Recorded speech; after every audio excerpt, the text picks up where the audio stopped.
Well, hi there. It's Chef Stacey Hawkins from StaceyHawkins.com, the place to be to make a better meal and live a better life the low carb way. Today, I am peeling back the layers of the onion and the curtain and all of those good things to let you in on 3 chef secrets. These are things that chefs will splurge on guiltlessly because they help you make a better meal always, and they refuse to compromise on them. What are they? Number 1, always have a very good quality knife.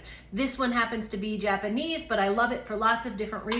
I will never, ever, ever part without it. So 1 good knife or 2 good knives, a big one and a small one, whatever you can afford, but make it a good one. Number 2, don't ever scrimp on good quality sea salt. This is really yummy, delicious Cyprian sea salt. And along with that, peppercorns, fresh cracked always.